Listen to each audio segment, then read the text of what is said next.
Kia ora, and welcome to the Homefullness Show. I'm your host, Zola Rose, located in Aotearoa, New Zealand. We believe housing can be a means for regenerative placemaking to create affordable and sustainable homes and neighborhoods developed in collaboration with the communities that live there. We'll be exploring different housing models and neighborhood designs and innovation in energy, water, waste, construction, land use, and food systems. We showcase housing policies, finance, funding, and community engagement to unlock this potential. This show aims to empower you with knowledge, resources, and networks to support you in creating great places to live. Come join us as we bring to life the more beautiful housing that we know is possible. Yes, you can invest in a way that you can get really good returns and invest in a way that is creating more affordable, sustainable homes, which ultimately we can end homelessness by doing that. And my goal is that we do inspire 1 million women to invest in this way. $5,000, for some people it's a lot, and for those people I'd say maybe join forces with other people. But for some people it's also not a lot. So the benefit of collectively working towards something that has a greater social good. All the best movements start with somebody seeing something and going, oh, we can do this a better way. That was Dionne Payne, who I interviewed on Women for Homes, an ethical investing company encouraging women to invest $5,000 towards building sustainable, affordable homes for women. In this episode, we talk about where she got this inspiration, how she's building this movement of people, and she runs webinars to learn more about the concept. She's in Australia, but it's a great model for wherever you are. It is now August, and in November, I'm running the Women Revolutionizing Housing Hui, which is a gathering for women shaping housing futures. It is for women who come from a diversity of roles and aspirations. Those who are developing neighborhoods, shaping policy, living in intentional community, building and designing homes, supporting people into affordable housing, financing housing, conceptualizing their own project, or simply curious about the innovative solutions to housing challenges. If you are interested in attending this Hui, go to the Common Ground website, commonground.net.nz, and at the top you'll find the tab Women Revolutionize Housing Hui. Sign up to get on the wait list, where then you'll hear about when our early bird registration starts and other really important information about the event.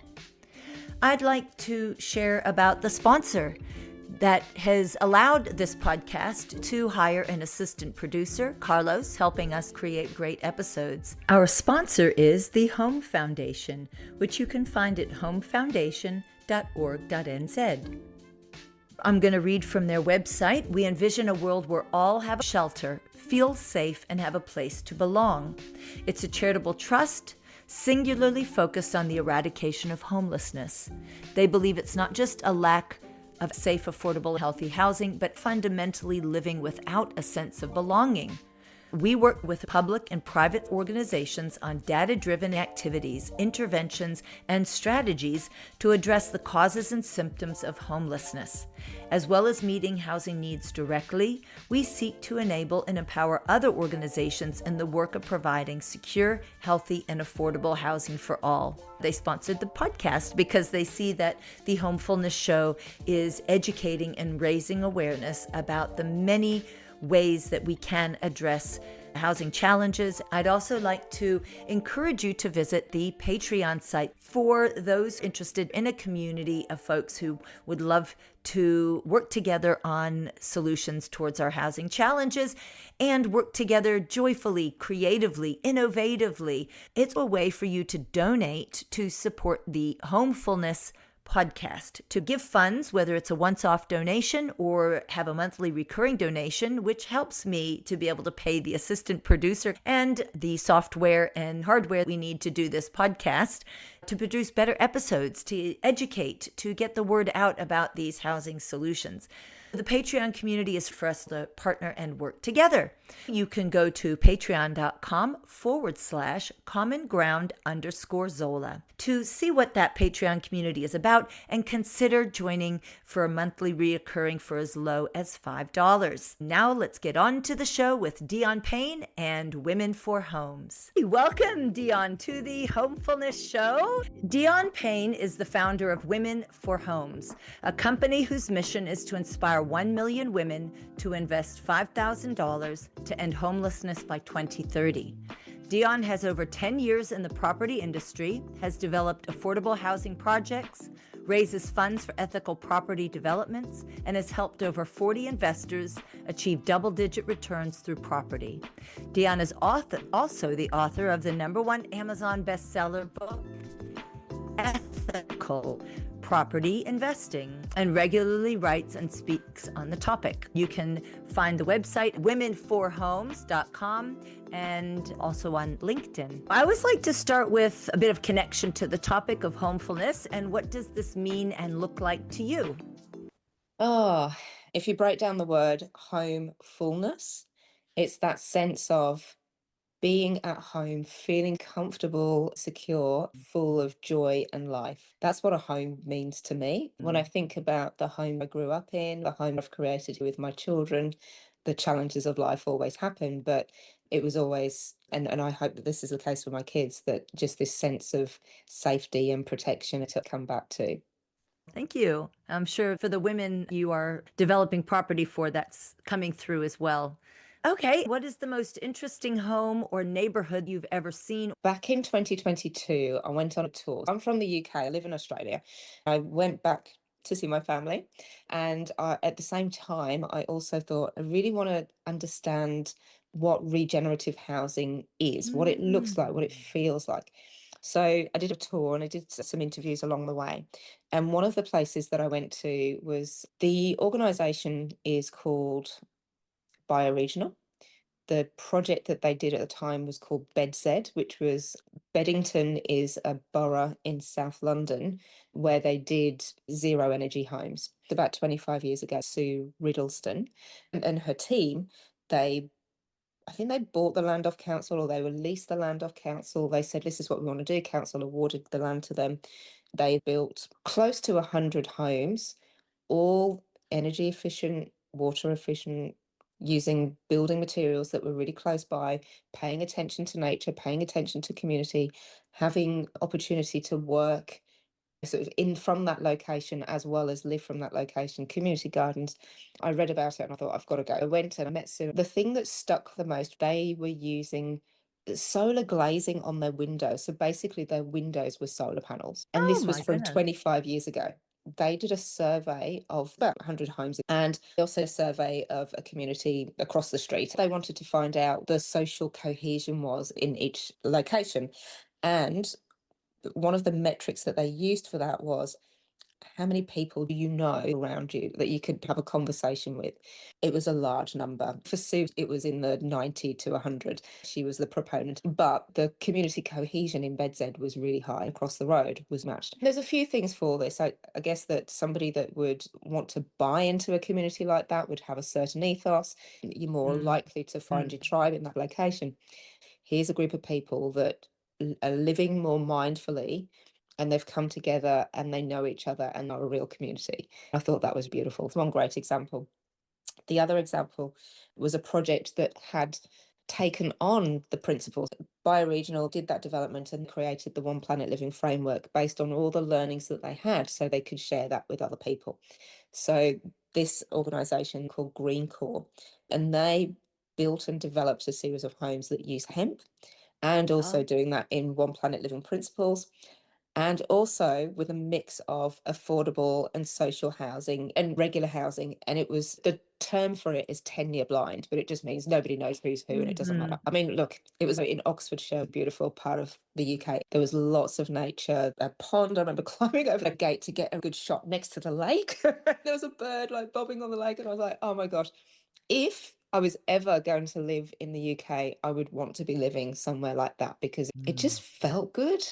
And it was pretty good examples of homes that should be the norm. I shouldn't have to be raving about it. It should be like, oh, This is where we all live. Isn't that wonderful? That's what makes sense with how people are to be socially connected.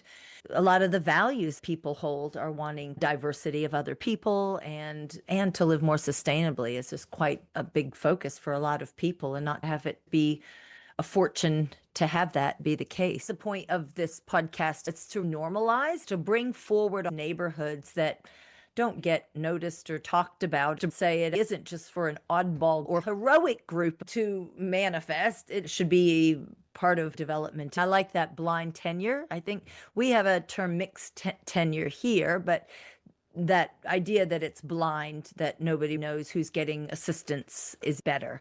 There can be stigma around what is more, that term affordable here in Aotearoa, New Zealand, unfortunately, is a stigmatized. It's not just what people can afford, which is a natural definition. It's got this box around it as a certain type of person who needs help. And that's the kind of people who get affordable housing. What's interesting, Zara, is when we talk about affordable housing, the definition of it, and look, there are multiple definitions.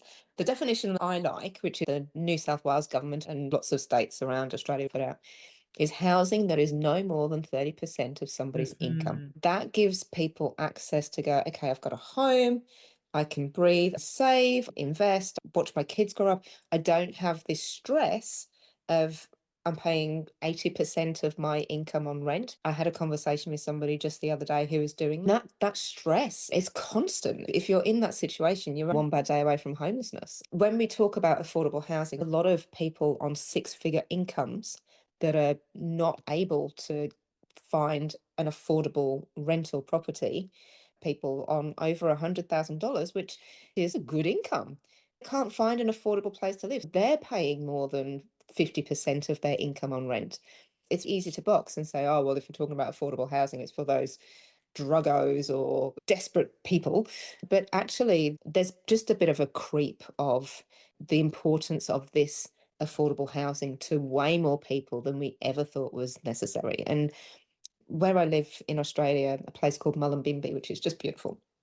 But we're having this conversation at the moment. So council have got some land and they're wanting to put up some affordable housing.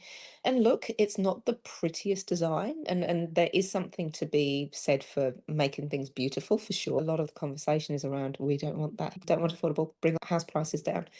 And that is, I had an experience of this back in 2017. I built and developed 14 one-bedroom townhouses. At that time, I'd done smaller projects. This was the largest I'd ever done. I brought on some joint venture partners, got the builder. The land already had development approval for the 14 one-bedroom townhouses. As part of that development approval, 3 of them had to be for social housing, managed by a community housing provider for 10 years at 25% under market value. I remember thinking, okay, we've got to build these, but who is going to want to take a haircut? Like, somebody's going to purchase this property, they're going to go, well, why would we choose this one where we've got to accept 25% less than market rate? In talks with a community housing provider, they get subsidies from the government. They were saying, if anybody damages the property, we'll make it good.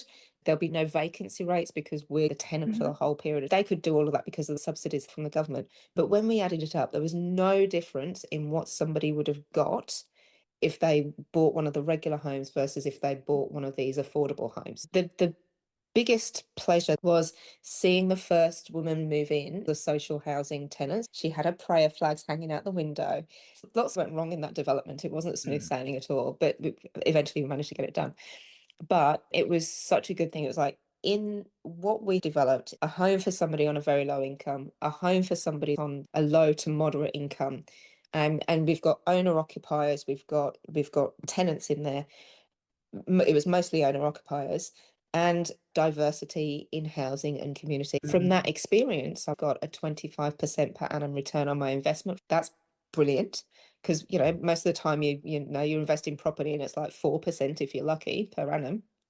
I benefited from that, but also I got to see what it's like when you have housing diversity, work with community housing providers and the government, what it does to the whole community to have something people say, oh, yeah, I developed that back in the day. And people go, wow, that's full on. It was full on because it was on a steep slope, added value to the community. An example of how affordable housing can be beautiful. It was affordable for the owner occupiers, it was affordable for the tenants. And it's something that I'm just very damn proud of. When people say, oh, we don't want that here, I think that there is a bit of stigma attached to that. And I think that with community consultation and just showing how it can benefit the whole of the community rather than just for the benefit of the few, I think that's really important. There was community pushback. There were going to be more affordable homes in that development. The community pushed it back, so council reduced it to 3. The community engagement I participated after we, sort of in the process of purchasing the site was I went to the real estate agent. At that point, we hadn't purchased the site, just the option to purchase it. We didn't want to put down lots of money and know that if we didn't know it was going to work. So we had a contract which was basically say, give us the give us the option to purchase this if everything stacks up, but we don't have the obligation of purchasing. And obviously, we put some cash down to secure that. 2 things I did: went to the real estate agent and said, this is what we want to do. Can you do a mock sales thing and see if there's any interest? And we got these beautiful renders. They tried to sell it from their end. I also, with those renders, went to Facebook to my friends and network and said, I'm thinking about doing this. Before I jump in, I just want to find out, is there any interest? The first person that got in touch was a friend I used to dance with, and she was a teacher. And she knew that she wouldn't be able to afford anything in that area because median house price at that time was 600,000. We were able to sell these for 350,000 on average. And she'd come into some money from her dad had passed away. It was a small amount of money, but enough to get her onto the property ladder. That was the community engagement we partook in. It worked because there was enough interest. We started construction in September. By December, all of the properties had been sold. We were planning to stage it as well. So we were doing the first stage, which was 4. We thought we'll do that because that's just how it happened with the bank funding. Once everything's sold, we would reinvest the money and continue to do the next stages. But everything sold. So we ended up amalgamating stage 2 and 3, did one trial stage and one larger stage. And yeah, by 2018, all properties were occupied, and the lady with her prayer flag was one of the first occupants. It was fantastic. That's wonderful to hear about the one bedroom. In this country, we don't have enough 1 and 2 bedrooms. People who are only one person end up having to share a house with somebody who's not their friend, who's not even necessarily aligned in their values, because there's nothing else. So they have to take Yeah, a room in a house. If they're roommates, there's a little bit more equality. It's still not great because there's not necessarily alignment of living habits and behaviors. And then if it's someone who owns the home who's renting out a room, then you get in a very unequal ranking where the person who's renting the room just has very few rights. And although it's their home, it's still not their home. It's a very odd yeah. limbo to be in without 1 or 2 bedrooms available. And really happy to hear about the 1 bedrooms, that there is definitely a need for that. And there'll always be Yeah. people, new students, recently divorced, widowed. So many people benefit from a 1 bedroom. The idea of the townhouse allows people to have neighbors close by. So that's when I decided I would be better off helping other developers raise funds for affordable, sustainable housing. I've always thought if I went back to development, I would use the One Planet Living frameworks. It's a way to create opportunities for people and planet to thrive. The hard thinking work has already been done. It feeds the human soul, which I think is important. Is that One Planet Living in Australia or the UK? Where does that framework come from?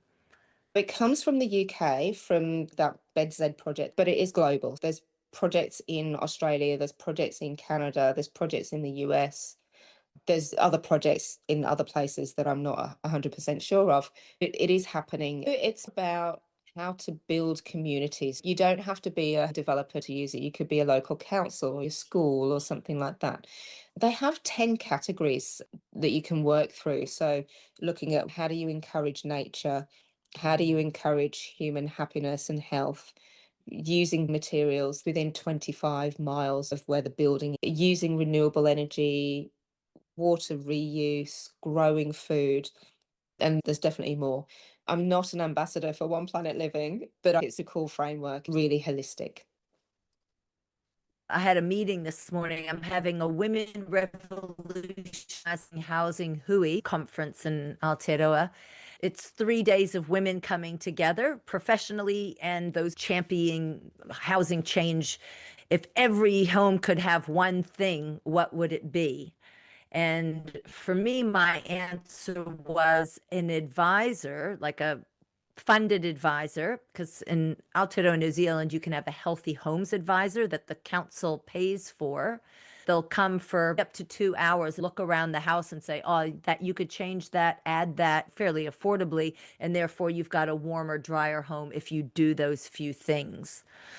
It's helpful that people can change a little bit about the curtaining or sew something onto the back. Little things raise the efficiency of the house. Every house would benefit from a permaculture advisor, similar to this One Planet Living, because permaculture covers the dimensions of the social, the cultural, the economic. It thinks about people care, earth care, and fair share, affordability, and sharing of resources. And so if a permaculture advisor could be sponsored by the council, they could look at the family house inside, outside, and around and say, oh, if you do these improvements, you'll save energy. You'll be able to maybe grow food if you use this patch. If you connect to your neighbor this month. I thought, oh my gosh, that would be a great guide to have that new lens that they can look at their home and their neighborhood and just get that boost of assuring that it can be done. And if that's done in a whole neighborhood, everybody would be able to live more effectively and efficiently. If every new person moving into a place could be given that guide and somebody to bring everybody together for a party and discussion around One Planet Living, that could kick off amazing change in homes and neighborhoods. Absolutely. I did recommend a developer that I was working with to incorporate the One Planet Living principles. His development is a 72-bed rooming accommodation development. So it's across 6 buildings. There's 12 rooms in each building, over 3 floors. You've got a sort of a community in each building. You've got community of all the 6 buildings, and then you've got communities of each floor. And so he's pitching that at single professional people, older women, but through incorporating those One Planet Living principles, solar panels, he's got community garden, he's got permeable pavements so that the water that runs can seep into the ground. It's just things like that where he could have done something really basic, where he's actually now having to think through how to make it work, which I really like. Those that do One Planet Living and can get some rebates or something, that is a nice exchange as a incentive. So I was interested to know what brought you to be interested in housing. How did you make this to be your mission? Look, good question. So I started as a scientist, came to Australia 20 years ago. I landed a PhD, I got sponsored to stay. I took that opportunity because it was fantastic. When I finished, later on, when I was doing my PhD, I remember going to an event about women in science. A lot of women had put off having kids to pursue their careers. You do your PhD, then a postdoctoral position for a couple of years, another postdoctoral position. And by the time you're in your 40s, you go, oh, okay, I want to have kids. It's harder to have kids. I was lucky to get that talk in my 3rd year of doing my PhD. So it was definitely something on my mind. I was in my early 30s. I just got married. I now have 2 beautiful children, so it was well worth it. I was very much wanting to stay home with the kids. Best decision I made, but financially it wasn't great. Financially, we couldn't get ahead. We couldn't buy a property. And I remember the property I loved, tried to buy it. I knew a little bit about property and creative strategies, but those only work if the other person wants to play ball. And this person didn't want to play ball because it didn't work for her circumstances, right? So I remember just thinking, I've got to figure out this game of property. This is what I want. I feel at home, living on a rural property, having this space, having my children grow up in nature. How do we get this? If I learn how to play this game of property, then I'll figure it out and get what I want. My husband did a property education seminar. A few hours later, he calls me. He's like, I've bought us a course, a mentoring program. We did the mentoring program, learned about property, joint ventures, working with other people. It opened my eyes to, if you don't have the resources yourself, somebody else is going to have the resources, and you can work together to make something work. And so for us, the resource we had was time. Our partner had the cash. It was a beautiful partnership. And we did small developments, renovations and subdivisions, made money. I just went, this is awesome. I love property, very much from the mindset of, I'm just looking after me and mine. And then that project that I was sharing with you before about the 14 townhouses, that was when I went, oh, I can still look after me and mine, and I can look after other people as well. Like, this is a really good model. But it's not me developing, but what is a way that I can be true to myself and facilitate this. 2014 was our first project. And then 2020 was the pandemic, was when I went, okay, I'm hanging up my developer boots and I find another way. And that was when I met my first developer. We started working together. I started raising money for him and set up high impact property investments in February 2021. Oh. And then recently, so it was about November last year, that I was looking more closely and just realizing that the housing situation was getting worse and the most affected were women. This sucks. This has to change. Through a series of events, I realized making investing accessible to as many people as possible is really important, because at the moment, we kind of look at investing as, oh, well, it's something for uber wealthy people, or the sorting out the homelessness situation is something for the government to do. But actually, even the government are saying it's important for private investors to be involved in this. And this is an everybody solution rather than just relying on developers or relying on government to fix it, because it's clear that that's not working. So you had this idea to make property investing easier with an impact goal. You realized women were a very important demographic. And so from there, the concept evolved. You pieced them all together and it was like, women for homes. So people can visit the website. It's informative. And I love that you have a membership. I decided to join. I went onto your website to see how you engage people and make them feel this is something they can be educated about. I noticed that's a big thing in the homes for women, the investment side and in the home side, the issues, and then bringing people in, just really helping them to feel like along a journey of involvement and a bit of hand holding. It's not just here's this information, go and do your thing. It's like, oh, we've got a community going. There's a bunch of us. Come and join us. So if you would like to tell us a bit about, because I read in your bio, it's $5,000 investment. How does that work? Why $5,000? What comes of that? What is developed out of that? I'll take you on a bit of a journey as to how it started. It came out of a retreat. I went on a marketing and branding retreat, and I was kind of thinking, oh, I'm going to get some really nice photos. But what actually came out was having time and space away from the business in a beautiful location. So we're in nature with a group of women doing amazing things. I remember the tea ceremony at the end of the retreat. I kept getting messages, stop resisting, or what you resist persists. I was thinking, I'm not resisting anything. But at the tea ceremony, I remember looking up at the sky. It was a blue sky, there were some clouds, and I just got to see how the clouds were like the doubts in my mind.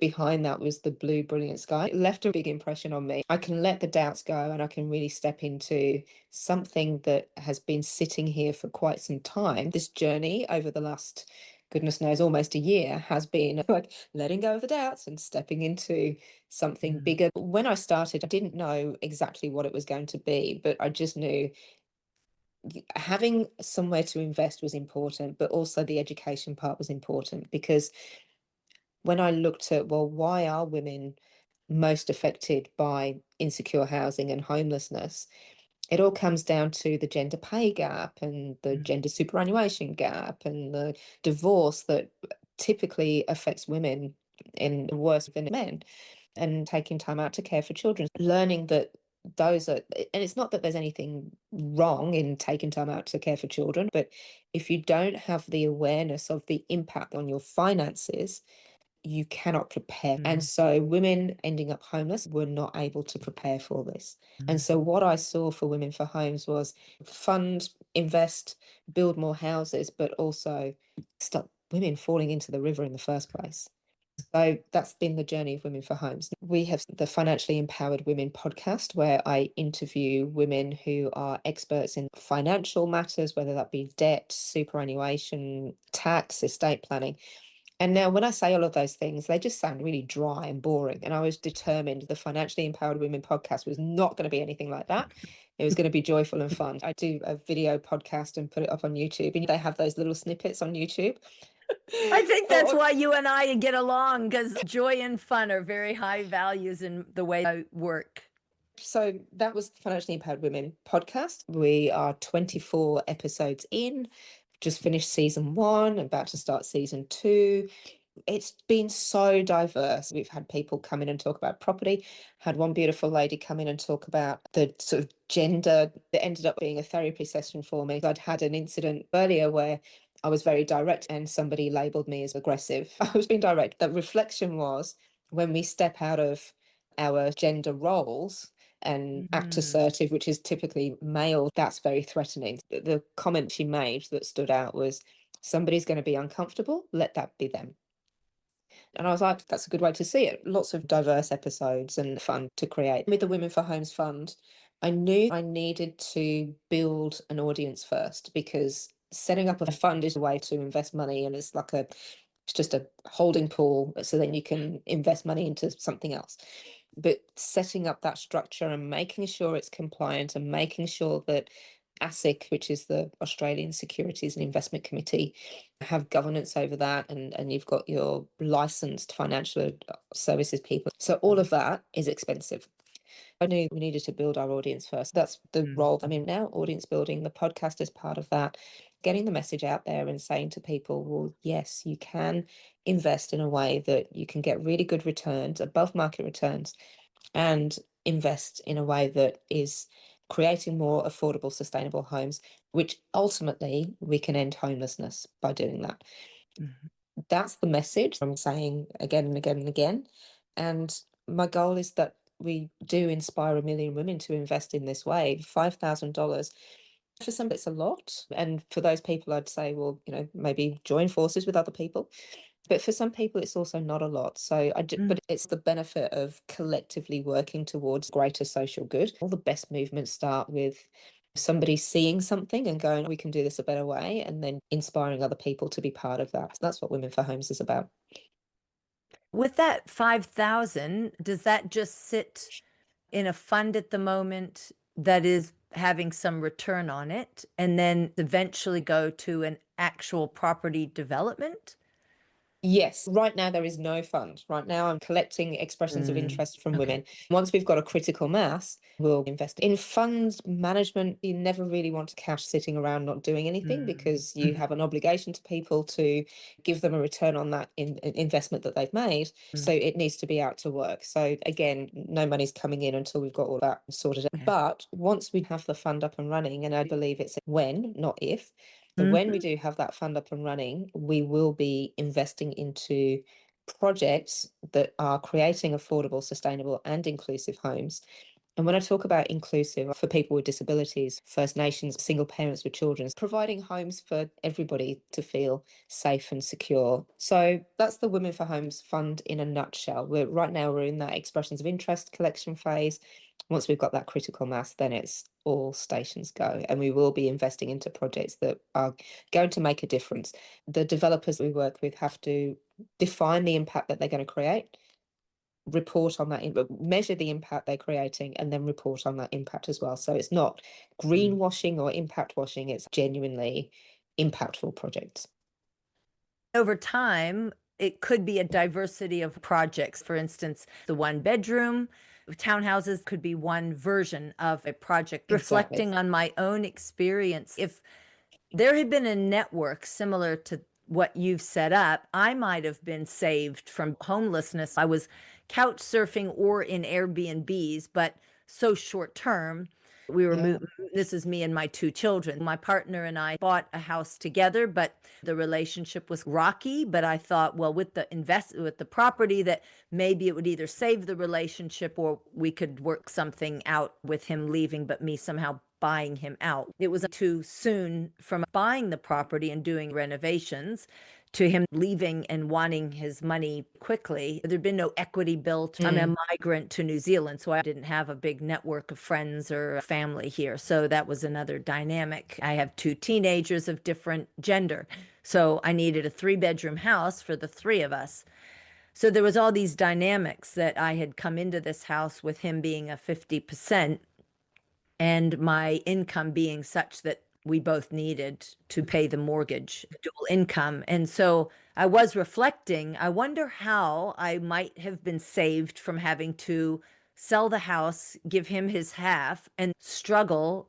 The reason we were homeless for those probably about 2 months was because, again, there just wasn't enough properties that I could afford with my two kids. They were going to school on the one side of the city, and the more Mm. affordable housing was all the way literally on the other side of the city. And having to take a bus, they would have probably spent over an hour on the bus one way or an hour and a half just to get to school. And then the same thing. And if they couldn't take the bus or miss the bus, it meant me traveling all the way. These dynamics made it tricky for us to find a place to not be homeless. I got to thinking, what could have been the solution? If there was a fund for a group of women ready to help, I could have said, I've got to buy my partner out.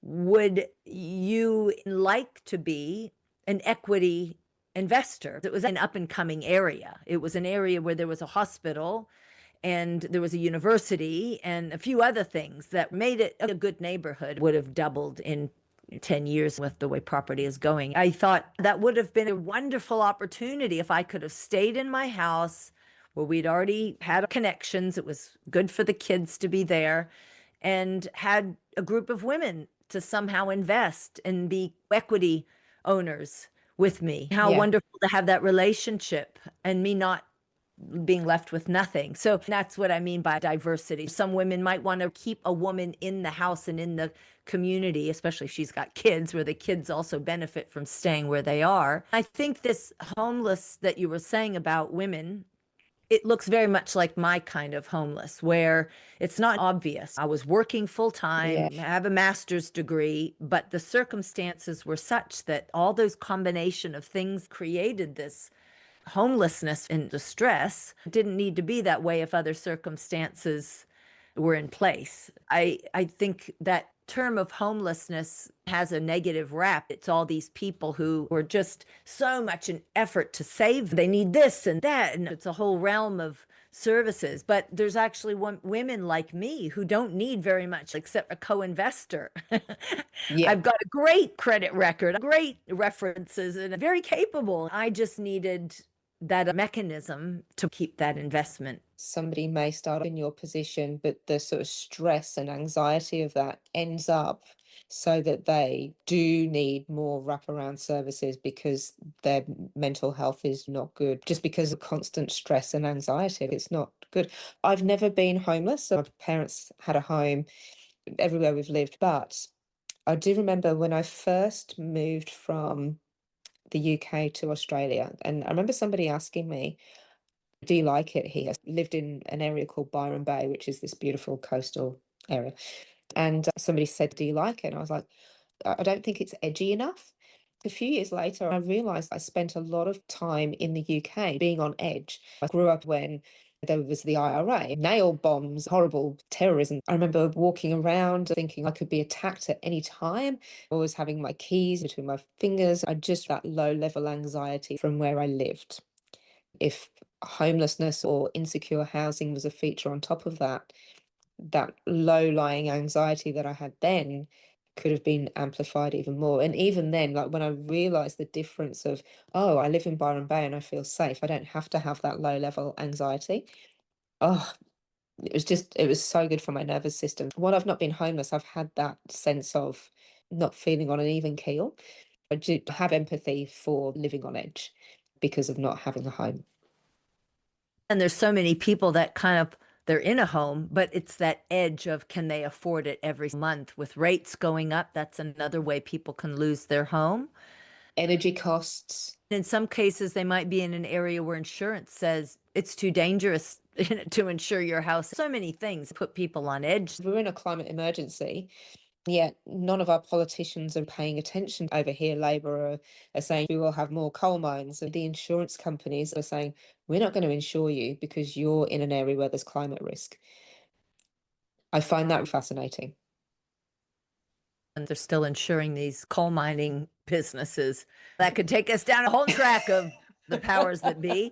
And I think what's important about what you're doing is a lot of people don't feel they have agency with the housing issue. They just like government needs to build more houses and then that'll make more supply and then that'll affect affordability, or they just need to build more houses so that everybody's got more choice. But it's always somebody else out there. The developers need to develop better housing. But they need to know who they're building for. We need a developer future resident relationship, which is what you're doing. With your model, you're developing the community of future investors, but also future residents. It could be one and the same. It shifts the dynamic, maybe the feminine masculine dynamic around the developer, or maybe it's a developer dynamic versus your value set. But that's the other reason why we're having women revolutionizing housing. I have a few women friends who are developers, small, fairly small scale, but what they find is that they're usually in a room full of all men. And usually there's a certain dynamic or a value set that seems to be predominant that they don't fit. They have to be more assertive. So they go into a place like that. They have to put on a very assertive way of interacting with the team. Then they're called pushy because they've had to adopt this way of being. So I do hear that happening, which is why it's helpful for women to come together to support each other, to be developers, investors, and understand the language of property, the language of finance.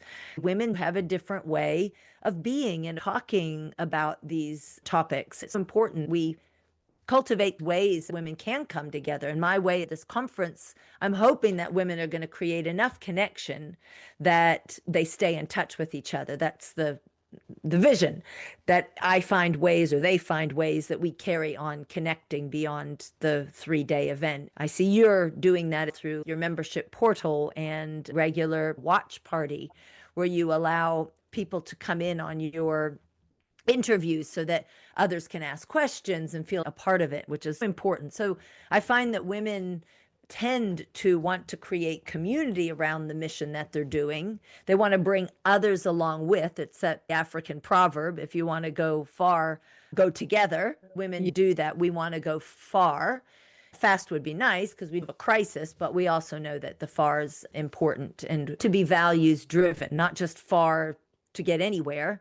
I was in a state housing call the other day and they're like, we need more state housing. And I was like, hold on a second. It's not just that everybody just have a structure to live in. It needs to be appropriate. We need layers of what structure suits the person or family living there. We need those nuances, the levels of complexity that conventional development doesn't want to do, but it does take those levels of complexity of thinking beyond just shelter to the appropriateness. Really love the way you're working. I'm learning a lot from you. Dionne's got great strategies here that I can incorporate because we're both movement building. You're educating finance and investing, and I'm movement building and empowering. And how we build a movement using technology or real-time events, we can learn from each other. So what do you recommend for others who have a similar mission, or anyone actually who are interested in this topic?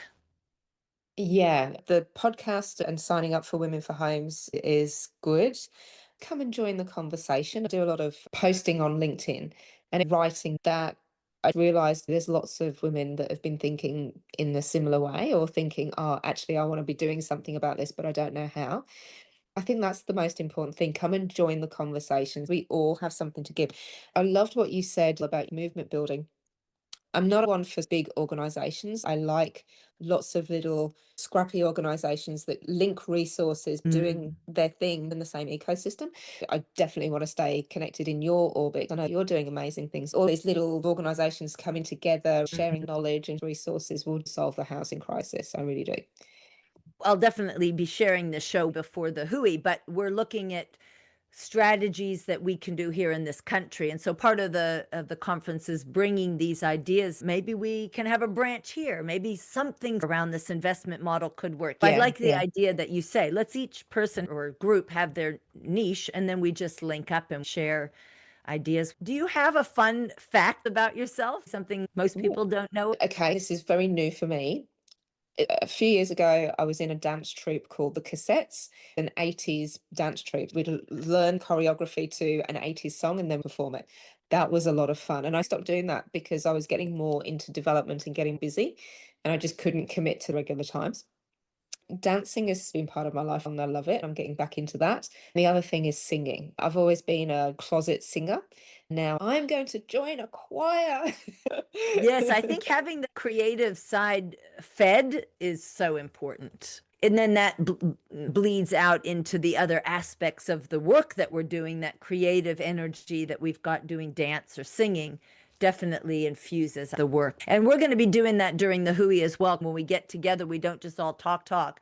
So we'll be having some theater as well coming in. We'll be doing some singing, some Fantastic. songs that bring our voices into harmony, some dancing that brings our bodies into a state of joy and vibrancy. So, yeah, those are important within our movement. I like to incorporate it into the work. How about any books you're reading that inspired this movement and that you might recommend others to read? It's been a while since I've read it, but it really inspired me a few years ago. The Soul of Money by Lynn Twist. What I took away from that was some people have lots of resources. Actually, everybody has resources. For some, it's money, for some time, like I was sharing before. For some, I'm a great baker. And so everybody coming together and sharing resources that they have. We place a lot of importance on the monetary Mm. resources we all have that can, when we come together, make a movement.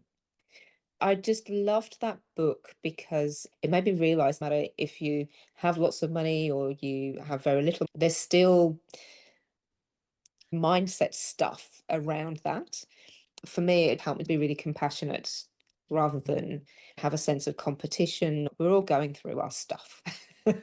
So, how can I be the best version of myself? Reduce the stuff I'm dealing with, focus on being a good human and helping Mm. to inspire other people to do the same.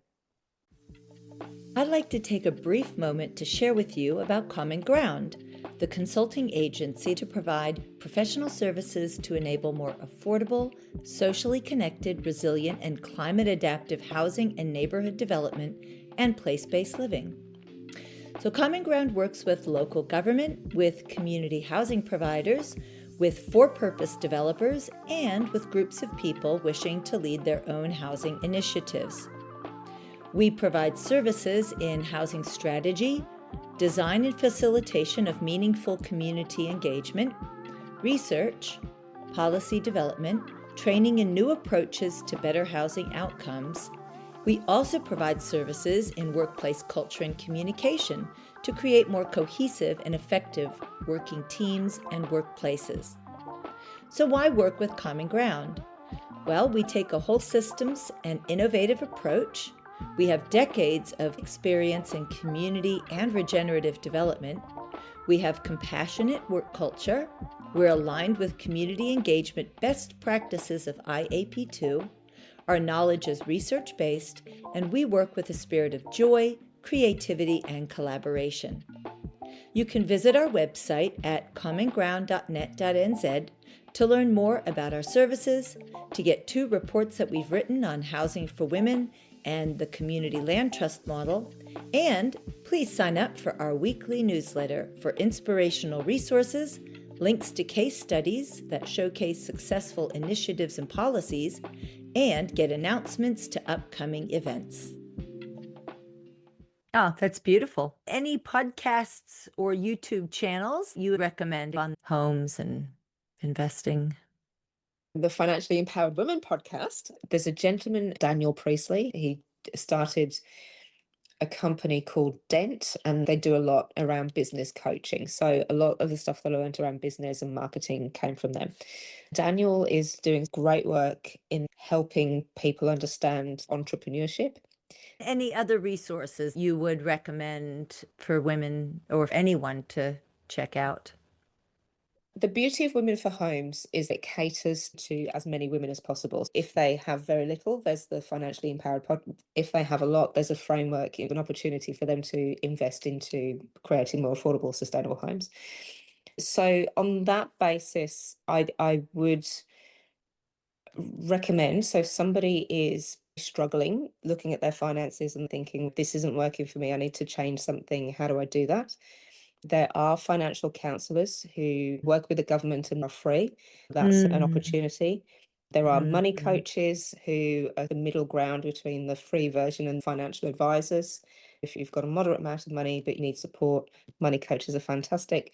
Then you've got financial advisors as well. There's ways to get advice to figure out this game of money. It doesn't Yes. matter where we are on the resource level. I've heard of women who had multi-million dollar homes but were in a position where end of a relationship, they needed to sell, they didn't have the money to Mm. make it look nice to sell, and so that stalled her, and it took her a long time to Mm. get out of that as well. So it's a recognition that wherever we are, we're doing the best we can with the resources we have.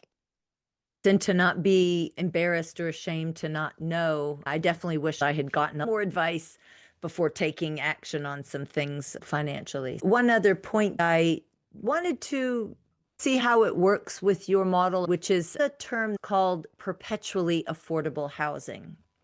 In the UK, there's the community land trust model, and there is in Australia as well, growing movement in that direction, in other places in Europe. And so that community land trust model is working on perpetual affordability for the homeowner is locked in because the trust owns the land. The trust manages any resale. So if the people who buy and get a mortgage on the house need to move, they've actually come in with the agreement that it will be resold or sold to the trust at a fixed rate of return, capped at the cost of living. Wondering how that would work with investing so families from one generation to the next, if they haven't really increased in their type of income earning, will still be able to afford housing. How does it fit in with what you're doing?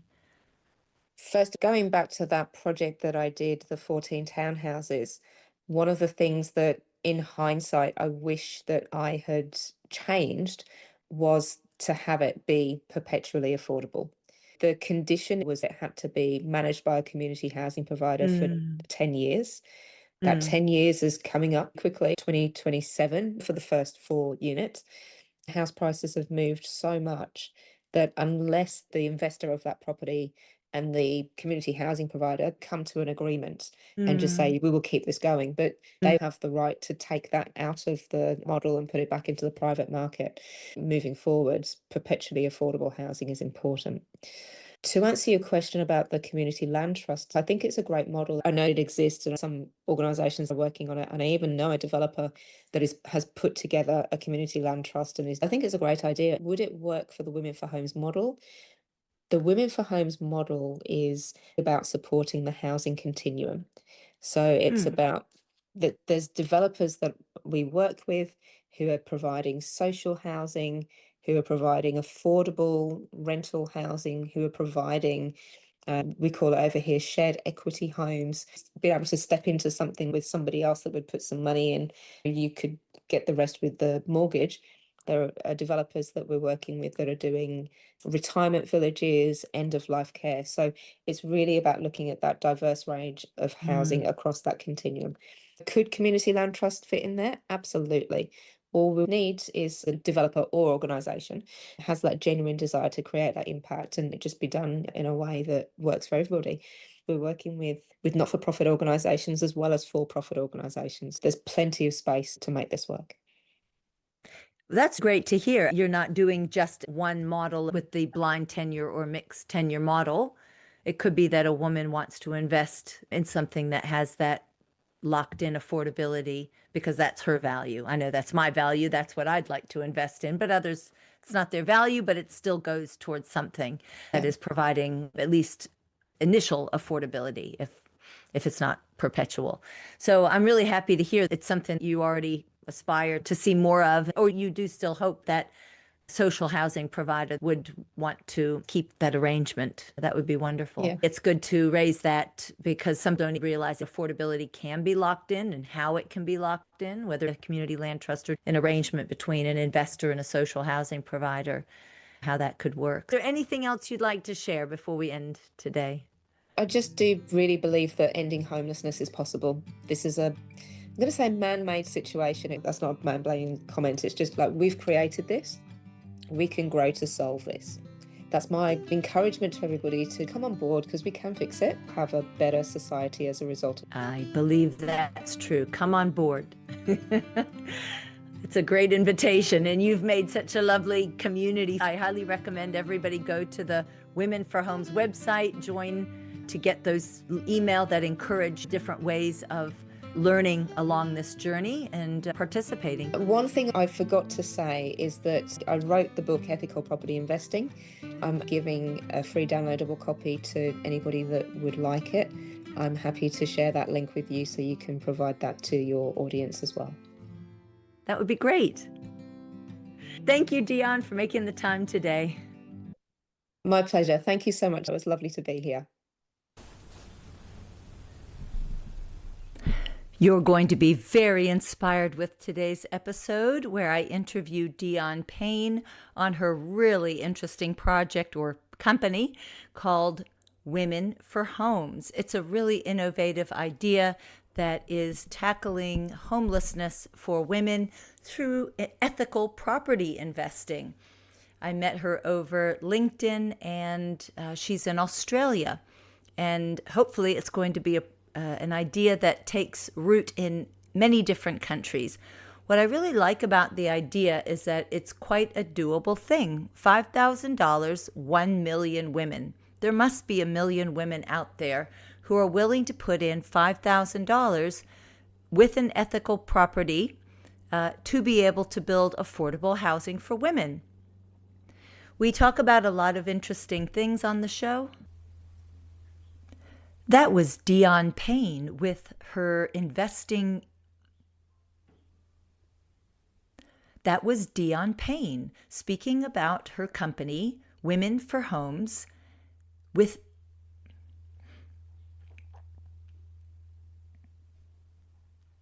That was Dionne Payne, who I interviewed on her interesting company called Women for Homes, an ethical investing company encouraging women to invest $5,000 towards building sustainable, affordable homes for women. It's a really interesting concept for ethical investing in housing, where the focus is on homes for women and affordability. So we cover all the things in this episode. So in this episode, we talk about where she got this inspiration from, how she's building this movement of people. She's got a website that you can check out, Women for Homes, to maybe sign up for the newsletter. And also she runs a series of webinars where you're able to learn more about the concept there if you're interested in investing. She's located in Australia, but I think it's a great model for wherever you are to consider something like this to build a fund that can build homes for women. If you are listening in Aotearoa, it is now August, and in November, I'm running the Women Revolutionizing Housing Hui, which is a gathering for women.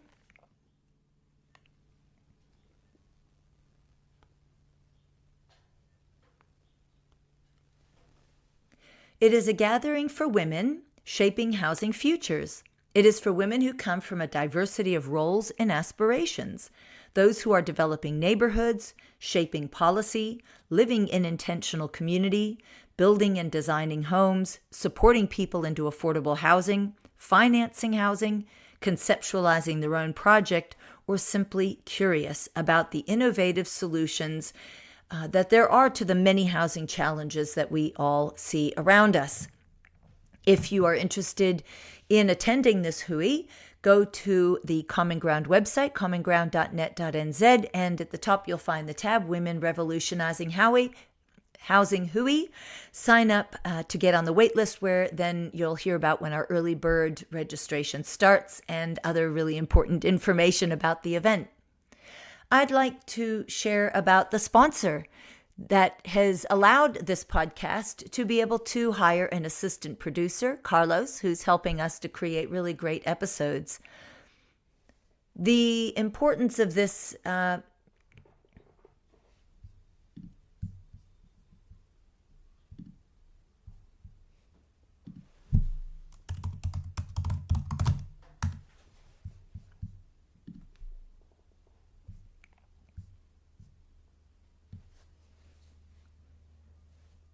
So the vision of the Home Foundation, it exists to enable a world where everyone has a home.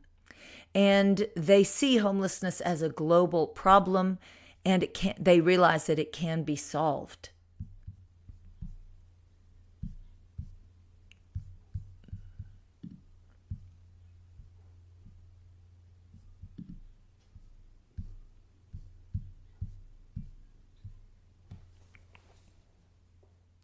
The mission of the Home Foundation is to end homelessness in all its forms. I'm going to read from their website. We envision a world where all have a place of shelter, feel safe, and have a place to belong. It's a charitable trust singularly focused on the eradication of homelessness.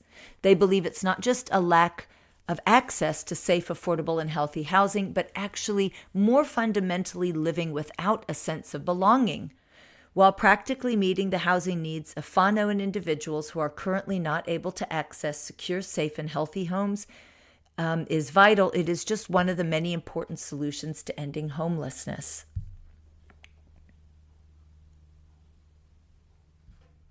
About the Home Foundation, it says, we work together with a range of public and private sector organizations on data-driven and pioneering activities, interventions, and strategies to address the causes and symptoms of homelessness.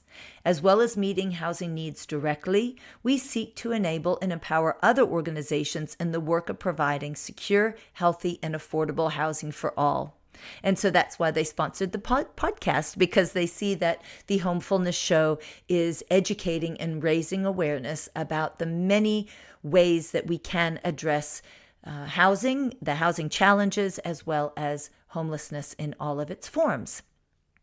I'd also like to encourage you to visit the Patreon site that I have set up for those who are interested to come together in a community of folks who would love to work together on solutions towards our housing challenges and work together joyfully, creatively, innovatively, because there's actually so many ways that we can do housing differently that's really interesting, rather than it coming from a working at the challenges level. We want to work at the solutions level. So the Patreon community I set up for folks to be able to find each other and work in community.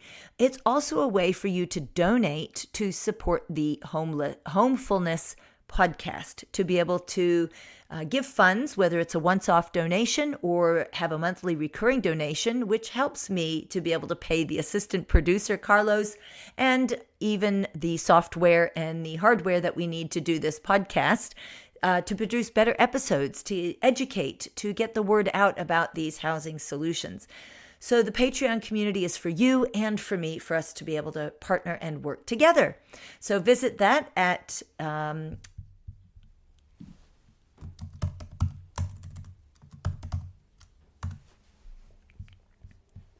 So you can go to patreon.com/commonground_Zola. That's again, patreon.com/commonground_Zola to see what that Patreon community is about and consider joining for a monthly reoccurring for as low as $5.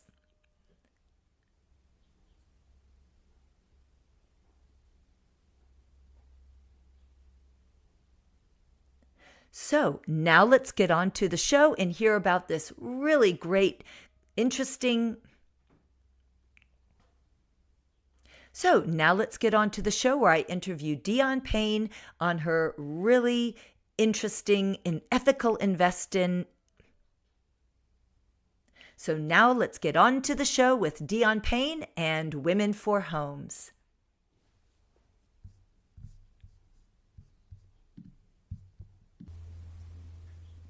That was Dionne Payne with her investing. That was Dionne Payne speaking about her company, Women for Homes, with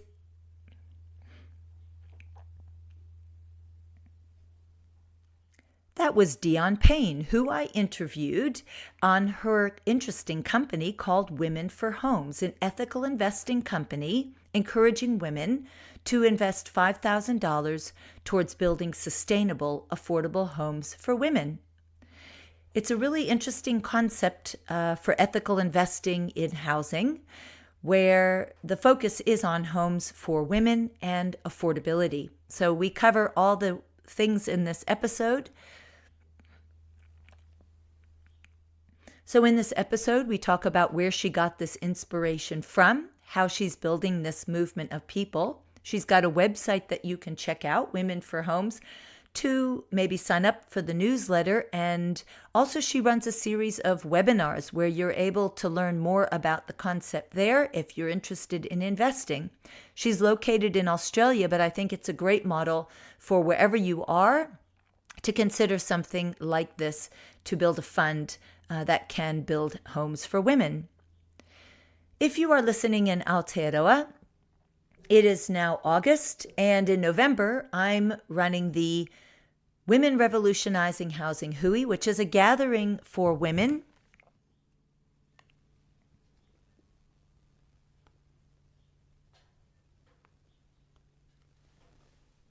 It is a gathering for women shaping housing futures. It is for women who come from a diversity of roles and aspirations, those who are developing neighborhoods, shaping policy, living in intentional community, building and designing homes, supporting people into affordable housing, financing housing, conceptualizing their own project, or simply curious about the innovative solutions that there are to the many housing challenges that we all see around us. If you are interested in attending this Hui, go to the Common Ground website, commonground.net.nz, and at the top you'll find the tab Women Revolutionizing Housing Hui. Sign up to get on the wait list, where then you'll hear about when our early bird registration starts and other really important information about the event. I'd like to share about the sponsor that has allowed this podcast to be able to hire an assistant producer, Carlos, who's helping us to create really great episodes. The importance of this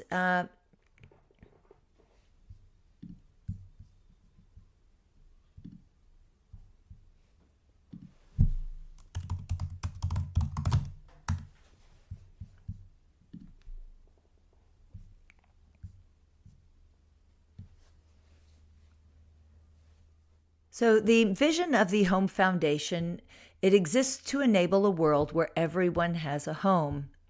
And they see homelessness as a global problem, and they realize that it can be solved.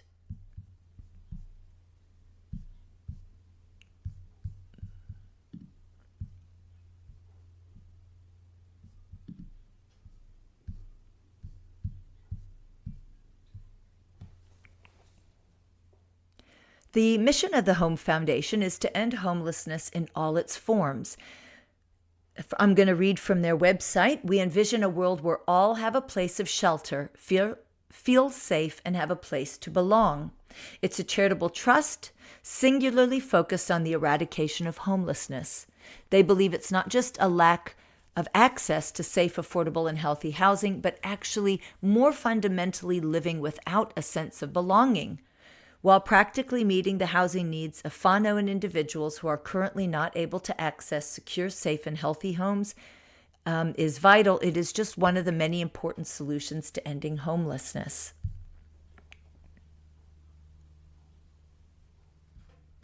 About the Home Foundation, it says, we work together with a range of public and private sector organizations on data-driven and pioneering activities, interventions, and strategies to address the causes and symptoms of homelessness. As well as meeting housing needs directly, we seek to enable and empower other organizations in the work of providing secure, healthy, and affordable housing for all. And so that's why they sponsored the podcast, because they see that the Homefullness Show is educating and raising awareness about the many ways that we can address housing, the housing challenges, as well as homelessness in all of its forms.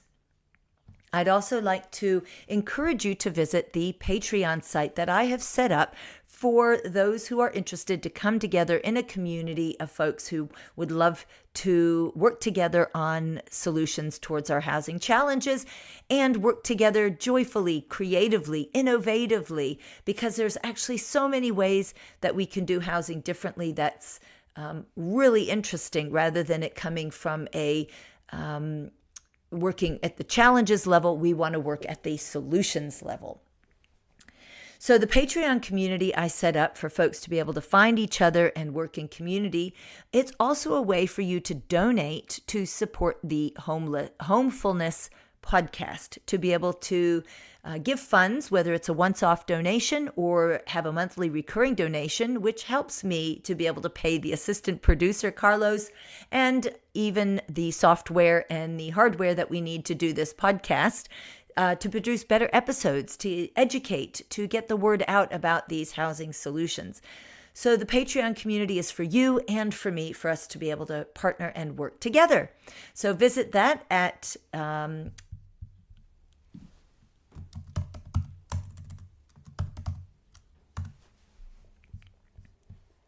So you can go to patreon.com/commonground_Zola. That's again, patreon.com/commonground_Zola to see what that Patreon community is about and consider joining for a monthly reoccurring for as low as $5.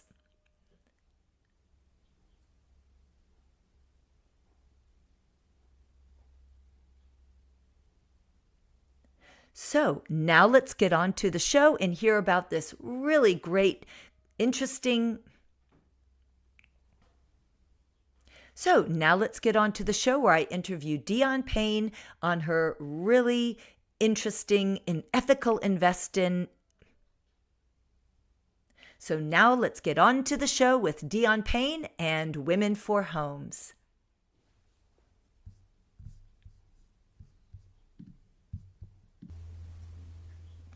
That was Dionne Payne with her investing.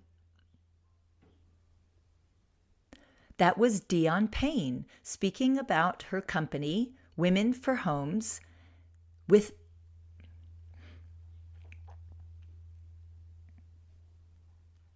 That was Dionne Payne, who I interviewed on her interesting company called Women for Homes, an ethical investing company encouraging women to invest $5,000 towards building sustainable, affordable homes for women. It's a really interesting concept for ethical investing in housing, where the focus is on homes for women and affordability. So we cover all the things in this episode. So in this episode, we talk about where she got this inspiration from, how she's building this movement of people. She's got a website that you can check out, Women for Homes, to maybe sign up for the newsletter. And also she runs a series of webinars where you're able to learn more about the concept there if you're interested in investing. She's located in Australia, but I think it's a great model for wherever you are to consider something like this to build a fund that can build homes for women. If you are listening in Aotearoa, it is now August, and in November, I'm running the Women Revolutionizing Housing Hui, which is a gathering for women.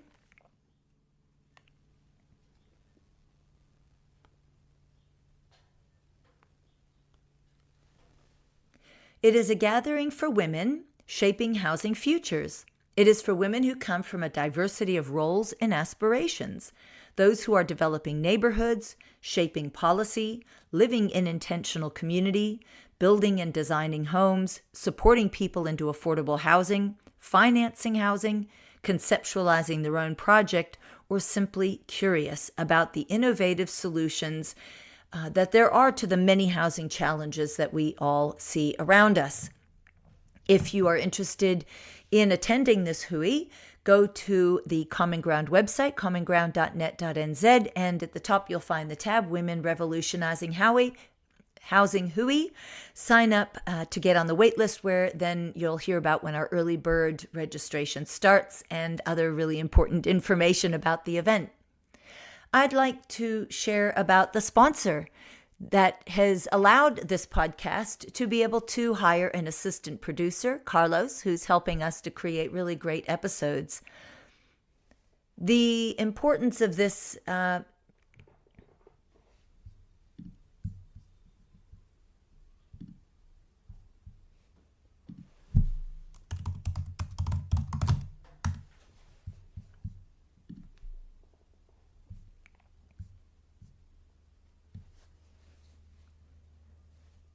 So the vision of the Home Foundation, it exists to enable a world where everyone has a home. And they see homelessness as a global problem, and they realize that it can be solved.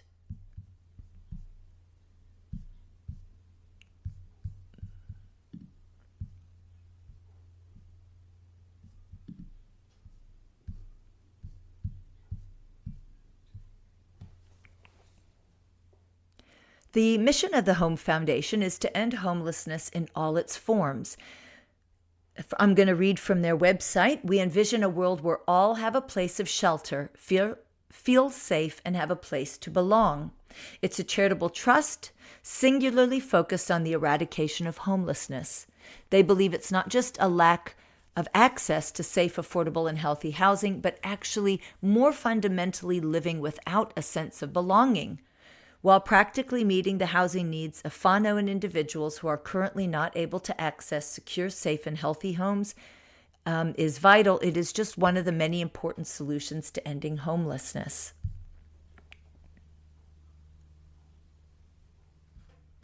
About the Home Foundation, it says, we work together with a range of public and private sector organizations on data-driven and pioneering activities, interventions, and strategies to address the causes and symptoms of homelessness. As well as meeting housing needs directly, we seek to enable and empower other organizations in the work of providing secure, healthy, and affordable housing for all. And so that's why they sponsored the podcast, because they see that the Homefullness Show is educating and raising awareness about the many ways that we can address housing, the housing challenges, as well as homelessness in all of its forms. I'd also like to encourage you to visit the Patreon site that I have set up for those who are interested to come together in a community of folks who would love to work together on solutions towards our housing challenges and work together joyfully, creatively, innovatively, because there's actually so many ways that we can do housing differently that's really interesting, rather than it coming from a working at the challenges level. We want to work at the solutions level. So the Patreon community I set up for folks to be able to find each other and work in community. It's also a way for you to donate to support the Homefullness podcast, to be able to give funds, whether it's a once-off donation or have a monthly recurring donation, which helps me to be able to pay the assistant producer, Carlos, and even the software and the hardware that we need to do this podcast, to produce better episodes, to educate, to get the word out about these housing solutions. So the Patreon community is for you and for me, for us to be able to partner and work together. So visit that at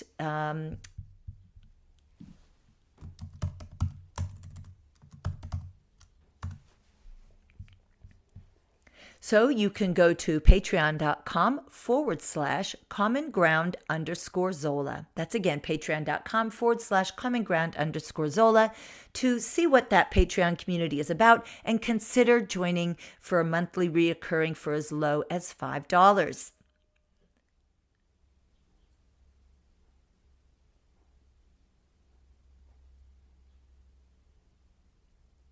So now let's get on to the show and hear about this really great, interesting. So now let's get on to the show where I interview Dionne Payne on her really interesting and ethical investing. So now let's get on to the show with Dionne Payne and Women for Homes.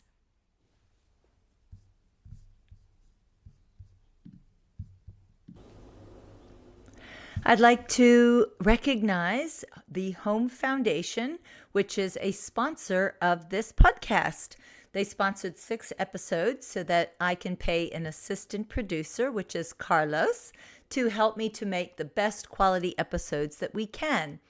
And I wanted to just say a few words about the Home Foundation and what it's about.